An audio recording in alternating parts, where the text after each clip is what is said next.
오늘 우리는 누가복음 20장 1절부터 8절까지 말씀을 함께 보았습니다. 사실 오늘 말씀의 이야기는 이 19절에 있는 말씀까지 같이 함께 하나의 이야기라고 할 수 있습니다. 예수님의 권위에 대한 말씀인데요. 예수님을 찾아와 예수님의 권위에 대한 질문을 하고 또 예수님께서 자신의 권위에 대해서 답변해 주시는 내용이기 때문입니다. 하지만 9절부터 예수님께서 자신의 권위에 대해 말씀해 주시는 그 부분이 이제 있기 때문에 예수님의 권위에 대한 부분은 우리가 다음 주에 함께 생각을 하기로 하고요. 오늘은 이 1절부터 8절까지 이 예수님을 찾아와서 예수님의 권위를 물었던 이 산헤드린 회원들, 이 대제사장과 서기관 그리고 장로들의 모습을 보면서 이들이 어떤 의도로 예수님을 찾아왔던 것인지, 그들의 대답 가운데 있는 이들 속에 있는 그 마음은 어떤 것인지 함께 보면서 오늘 우리들의 마음을 같이 돌아볼 수 있기를 원합니다. 제가 사춘기 시절에 어머니의 그 잔소리를 쉽게 피할 수 있는 방법이 있었습니다.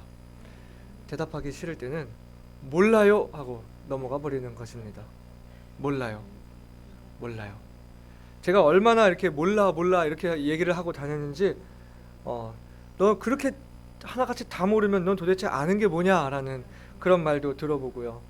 뭐가 자꾸 몰라냐, 몰라는 어금니가 몰라다, 뭐 이런 말도 들어보고, 제가 그렇게나 많이 모른다고 하고 그냥 상황을 넘어가 버리는 경우들이 많았습니다. 그런데 이제 와서 제가 아이들을 가르치려고 하다 보니까요, 아이들이 생각도 안 해보고 바로 모른다는 대답부터 하면요, 속이 답답하고 여기서 이렇게 뭐가 이렇게 올라오는 것을 느낍니다. 이 자리를 빌어서 어머니께 참 제가 철이 없었다, 죄송하다는 말씀을 드리고 싶네요. 그런가 하면 이 우리나라는 뉴스가 참 많은 나라 같아요. 뉴스를 틀면은 우리가 자주 보는 것이 바로 이 청문회 하는 모습들인데요. 몇 년 전부터 우리나라는 이 수많은 청문회가 있어 왔던 것을 여러분이 기억하실 것입니다. 너무 자주 이 청문회가 있었던 것 같아요. 저는 즐겨보지는 않습니다만 항상 이 청문회 이 내용은 뜨거운 뉴스 소재가 되는 것 같아요. 청문회를 보면 어떻습니까? 보통 이 고위공직자들이 나오잖아요. 어떤 사건에 이해관계가 있는 사람들이 나오기도 하고요. 청문회를 시작할 때는 진실만을 말하겠습니다 이렇게 선서를 하고 시작하지만 또 질문을 하는 사람들이 각종 의혹이 되는 것들을 가지고 나와서 막 진위 여부를 묻고 막 사실이냐 아니냐 이렇게 막 따지고, 또 자신에게 불리할 것 같은 그런 질문이 나오면 흔히들 하는 대답이 무엇인가요? 모릅니다. 알지 못합니다. 기억이 나지 않습니다. 뭐 이렇게 하는 말들이죠. 그러면 그거를 보고 있는 사람들은 어떡하나요? 야, 모르긴 뭘 몰라. 기억이 안 나긴 무슨 기억이 안 나 하면서 많은 사람들이 이게 분노를 느끼고 하는 것입니다. 알지 못한다는 말, 기억이 나지 않는다는 말, 참 어려운 대답과 상황을 피할 수 있는 참으로 지혜로운 답변인 것 같습니다. 오늘 본문에도 이러한 답변을 보게 되는데요. 오늘 본문을 보시면 성전에서 이 예수님의 권위에 대한 인사청문회가 열렸습니다. 지난 19장의 마지막에서 예수님은 성전에서 장사하는 자들을 내어 쫓으시고 그곳에서 말씀을 전하심으로 이 성전이 해야 하는 그 제 역할을 회복하셨다는 이야기를 했었습니다. 그런데 그날 한 번뿐이 아니라 날마다 성전에서 말씀을 전하시고 있으니까 여러분 한번 생각해 보세요. 그 쫓겨났던 상인들, 그 함정상들이 다시 들어와서 장사를 할 수 있었을까요? 아마 그러지 못했을 거예요. 계속 눈치만 보고 있었겠죠. 그러면 이 상인들과 환전상들만 피해가 갈까요? 그 뒤에서 그 일을 봐주고 있던 이 대제사장들, 성전을 담당하는 이 사람들까지도 타격이 가는 것입니다. 그러니까 성전의 이 치안을 관리하고 있던 고위 공직자들, 바로 이 산헤드린이 등장해서 예수님이 무슨 권위로 이런 일을 행하고 있느냐 하고 따지러 나온 것입니다. 이 산헤드린은 성경에는 공회라고도 나오는데요. 이스라엘의 또 종교와 정치에 관한 최고 의결 기관으로서 이 당시 로마의 지배 아래에 있었기 때문에 정치권을 제외하고 이 입법과 사법에 관한 결정을 내리는 일들을 했다고 합니다. 그래서 대제사장과 바리새인, 사두개인, 또 서기관과 장로 등 이 백성의 대표들, 귀족들로 이 70명으로 이루어지는 의회로서 종교 재판과 또 성전의 치안 문제를 담당하고 있었습니다. 사형권은 가지고 있지 않았기 때문에 예수님을 이제 로마에 넘겨야 했지만 아시다시피 마음만 먹으면 그 일까지도 해낼 수 있는 아주 권력 있는 그런 기관이었던 것입니다. 예수님이 성전의 이 장사치들을 내어 쫓으시고 말씀을 전하시고 있으니 이들에게는 예수님이 눈에 까시고 자기들의 수입원과 이 권력을 위협하는 인물로 간주된 것입니다. 그래서 예수님을 찾아와 당신이 무슨 권세로 이런 일을 하는지, 이 권세를 주니가 누구인지 말하라, 이렇게 묻는 것입니다. 쉽게 말하면 지금 누구 허락받고 여기 와서 이런 일을 하느냐, 왜 영업 방해를 하느냐, 우리가 허락한 적이 없는데 누구 맘대로 이렇게 하느냐 하고 묻는 것입니다. 이때 당시 성전을 이 산헤드린이 담당하고 있었기 때문에 이들은 마땅히 예수님께 이렇게 말할 수 있었고 얼마든지 자기들이 원하면 예수님을 쫓아낼 수도 있었습니다. 자기들의 허락이 없었다라고 하면서 이 단순한 질문이 아닌 협박성이 담긴 그런 말을 지금 하고 있는 것이죠. 그런데 예수님은 답변을 대신해서 역으로 질문을 하십니다. 예수님의 질문에 저들이 답변하는 것을 듣고 내가 대답해 주겠다 하시는 것입니다. 예수님은 산헤드린에게 요한의 침례가 하늘로부터, 즉 하나님께 받은 권위냐 아니면 사람에게서 난 권위냐 이렇게 물어보셨습니다. 그러자 이 산헤드린은 혼란이 왔습니다. 의논하기 시작했습니다. 이걸 어떻게 대답을 해야 하나. 사실 지금 이 의논은 진리를 알고자 하는 그런 의논이 아니었습니다. 요한을 하나님이 보내신 선지자로 인정하게 되면 요한의 말을 믿고 따랐어야 마땅한 것인데 지금 이들은 요한을 따르지 않고 있었기 때문입니다.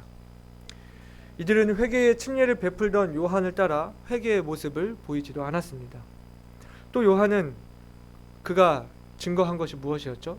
그리스도를 증거한 사람이었잖아요. 우리 누가복음 3장 펼치셔서 누가복음 3장 16절과 17절 말씀 같이 보시겠습니다. 누가복음 3장 16절과 17절입니다. 제가 읽겠습니다. 요한이 모든 사람에게 대답하여 가로되 나는 물로 너희에게 침례를 주거니와 나보다 능력이 많으시니가 오시나니 나는 그 신들매를 풀기도 감당치 못하겠노라. 그는 성령과 불로 너희에게 침례를 주실 것이요 손에 키를 들고 자기의 타작마당을 정하게 하사 알곡은 모아 곡간에 들이고 쭉정이는 꺼지지 않는 불에 태우시리라. 이렇게 요한이 고백을 했고요. 우리가 좀 더 보자면 요한복음 1장을 펼치셔서 요한복음 1장 29절부터 34절까지 말씀 같이 보시겠습니다. 요한복음 1장 29절부터 34절까지 말씀 같이 보시겠습니다. 이튿날 요한이 예수께서 자기에게 나아오심을 보고 가로되 보라 세상 죄를 지고 가는 하나님의 어린 양이로다. 내가 전에 말하기를 내 뒤에 오는 사람이 있는데 나보다 앞선 것은 그가 나보다 먼저 계심이라 한 것이 이 사람을 가리킴이라. 나도 그를 알지 못하였으나 내가 와서 물로 침례를 주는 것은 그를 이스라엘에게 나타내려 함이라 하니라. 요한이 또 증거하여 가로되 내가 보매 성령이 비둘기같이 하늘로서 내려와서 그의 위에 머물렀더라. 나도 그를 알지 못하였으나 나를 보내어 물로 침례를 주라 하신 그이가 나에게 말씀하시되 성령이 내려서 누구 위에든지 머무는 것을 보거든 그가 곧 성령으로 침례를 주는 이인 줄 알라 하셨기에 내가 보고 그가 하나님의 아들이심을 증거하였노라 하니라. 요한은 이렇게 예수님을 하나님이 약속해 오셨던 메시아 그리스도라고 그렇게 담대하게 선포했던 인물이었습니다. 그렇기 때문에 당연히 요한을 인정했다면, 요한이 참된 하나님의 선지자라는 것을 알았다면 요한이 했던 이 선포를 마땅한 것이라, 맞는 말이라고 그렇게 인정했어야 마땅한 것입니다. 그리고 또 예수님도 그 요한에 대해 예수님이 요한을 또 하나님이 보내주신 선지자로 인정하시는 그런 말씀이 있는데요. 누가복음 7장 26절부터 28절까지 말씀을 보시면 예수님이 요한을 인정해 주시는 그런 말씀이 있습니다. 누가복음 7장 26절부터 28절입니다. 그러면 너희가 무엇을 보려고 나갔더냐? 선지자냐? 옳다. 내가 너희에게 이르노니 선지자보다도 나은 자니라. 기록된 바 보라, 내가 내 사자를 내 앞에 보내노니 그가 내 앞에서 내 길을 예비하리라 한 것이 이 사람에 대한 말씀이라. 내가 너희에게 말하노니 여자가 낳은 자 중에 요한보다 큰 이가 없도다. 그러나 하나님의 나라에서는 극히 작은 자라도 저보다 크니라 하시니. 아멘. 이렇게 예수님도 요한을 인정해 주시면서 이 침례 요한의 사역과 예수님의 사역이 함께 하나님께서 인도하여 주신, 하나님께서 권위를 주신 사역인 것을 이렇게 증거하고 있는 것입니다.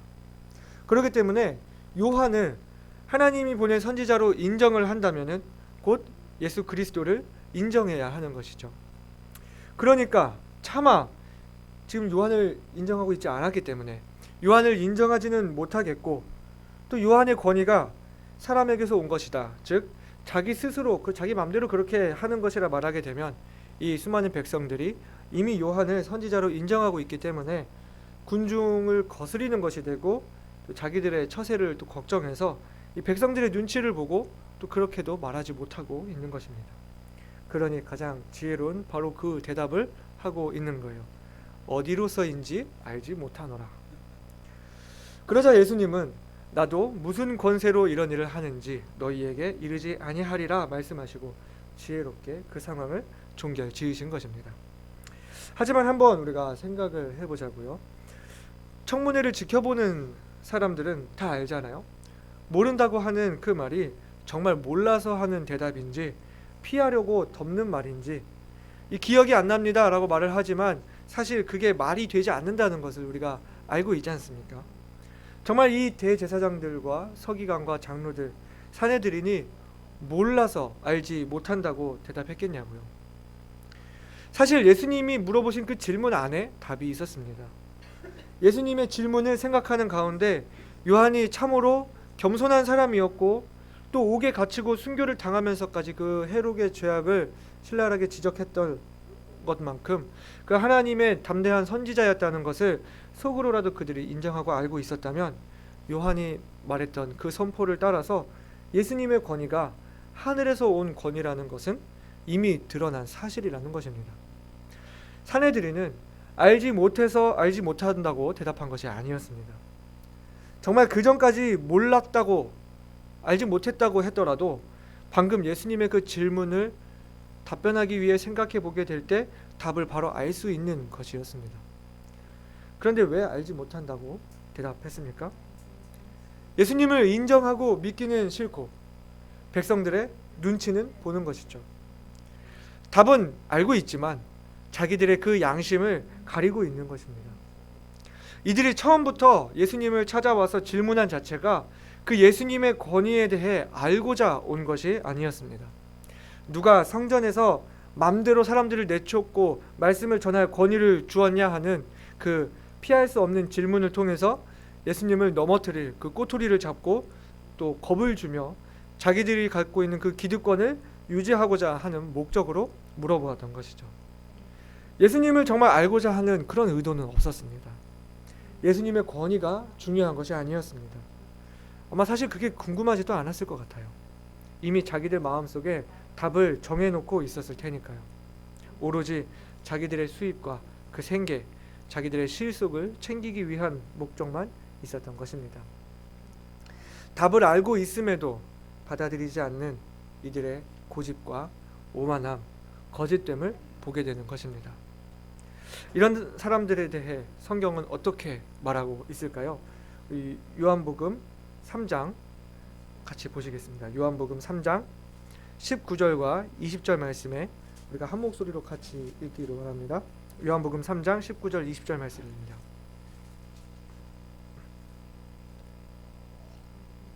같이 읽겠습니다. 그 정죄는 이것이니 곧 빛이 세상에 왔으되 사람들이 자기 행위가 악함으로 빛보다 어두움을 더 사랑하는 것이니라. 악을 행하는 자마다 빛을 미워하여 빛으로 오지 아니하나니 이는 그 행위가 드러날까 함이요. 아멘. 빛을 모르는 것이 아닙니다. 이미 드러나 있기 때문에. 하지만 어두움이 더 좋은 거예요. 어두움을 선택한 것입니다. 예수님의 권위가 하늘로서 온 하나님께서 주신 그 권위임을 알았음에도 불구하고 의도적으로 눈을 가리고 귀를 닫고 무시해버리고 그 자기들의 입장만을 고집하고 또 그런다고 그 권위가 사람에게서 왔노라고 담대하게 말하기에는 또 이 군중들의 눈치를 보는 용기 없는 비겁한 모습인 것입니다. 예수님의 권위에는 관심이 없고 오직 자기들의 실속에만 관심이 있는 그러한 모습인 것입니다. 그러나 생각해보면 예수님의 권위에는 아무 관심이 없고 자기의 필요가 더 중요한 사람들이 오늘날에도 있다는 것을 보게 됩니다. 지금이라도 여러분 길에 나가서 한번 물어보세요.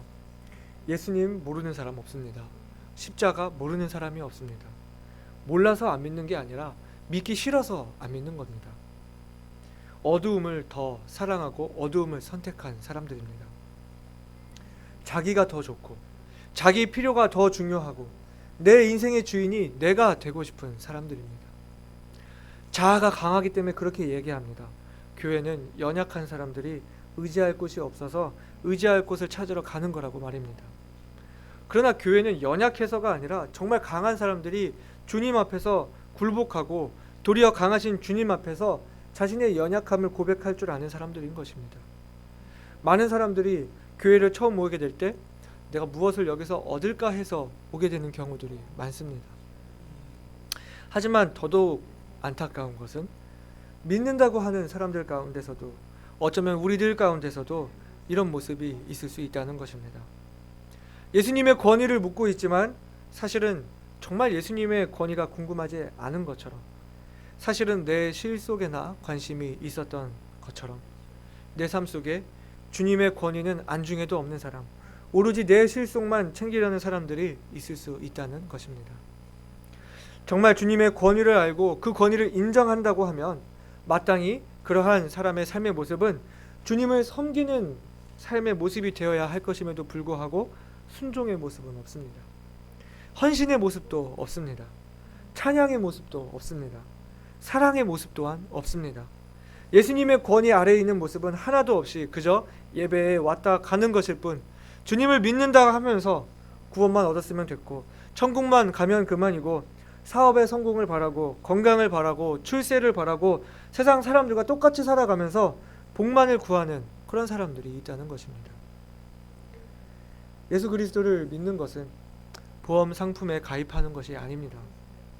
보험 증서를 가지고 있듯이 뭔가 구원을 획득해놓고 가지고 있으면 그냥 되는 것이 아닙니다. 지난 시간에 우리가 문화의 비유를 생각했었죠. 주님은 우리에게 복음을 주시고 어떻게 말씀하셨다고요? 내가 돌아오기까지 장사하라, 이렇게 말씀하셨다고요.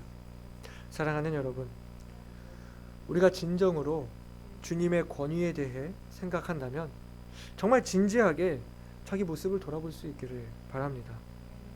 우리가 주님을 믿는다고 그렇게 말하면서 예수님을 나의 주님이라고 입술로 그렇게 고백하면서 하나님을 위해 내가 존재하는지, 나를 위해 하나님이 존재하는지 한번 잘 생각해 봅시다. 누가 누구를 위해 존재합니까? 하나님은 우리를 위한 하나님인가요? 아니면 하나님을 위한 내가 되어야 하는 것일까요? 주님의 권위를 인정한다는 것은 이런 것입니다. 내가 주님의 권위 아래 순종하는 모습이 있어야 하는 것입니다. 주님이 나를 위해 나에게 물질과 건강의 복을 주시기 위해 존재하는 분이 아닙니다. 부하지 않아도 건강하지 않아도 주님을 위해 살 수 있습니다. 내가 가난하고 성하지 못해도 주님께 쓰임받을 수 있습니다. 나의 어떤 처세, 안위와 상관없이 내가 주님을 위해 살아가는 것이 주님의 권위를 인정하는 삶의 모습인 것입니다. 아직까지도 나를 위해 주님이 존재하도록 하려 한다면 오늘 말씀 속에 있는 이 산헤드린의 대제사장, 서기관, 장로들의 모습과 다를 게 없다는 것입니다. 사랑하는 여러분, 여러분은 우리 주님의 권위를 인정하고 계십니까? 정말 주님이 주인 되시는 삶을 살고 계십니까? 아느냐 모르느냐가 문제가 아니잖아요. 아는데 그렇게 살지 않고 있는 것이 문제이지 않습니까? 알지 못하노라, 모른다고, 나 몰랐다고 그렇게 하지 않기를 바랍니다. 주님께 주님의 자리를 온전히 내어 드릴 수 있기를 바랍니다. 주가 쓰시겠다 하면 묻지도 따지지도 않고 드릴 수 있었던 그 나귀 주인처럼 주님의 권위를 인정하고 또 그 권위에 순복하는 저와 여러분이 되시길 바랍니다.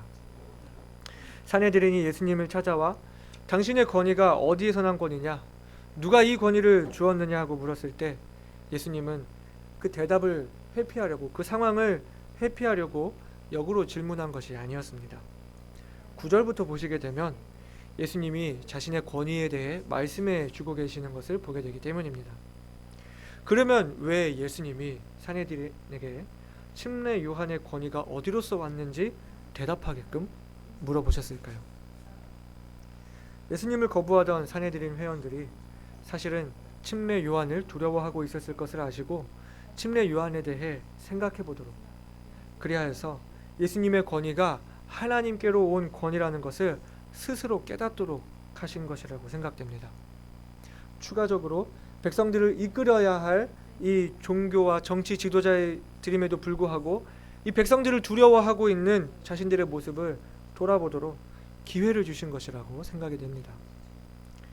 그 대화를 지켜보았던 그 자리에 있었던 모든 군중들이 알 수 있는 대답으로 예수님이 그 상황을 지혜롭게 해결하셨고, 또한 사내들인에게도 회개하고 주님을 받아들일 수 있는 기회를 만들어 주시는 것입니다. 사랑하는 여러분, 날마다 주님의 권위를 인정하며 주님께 순종하며 주님을 위해 살고 계십니까? 주님을 인정하고 고백할 수 있는 그 기회를, 주님이 우리에게 제공하시는 그 기회를 회피하며 살지는 않으십니까?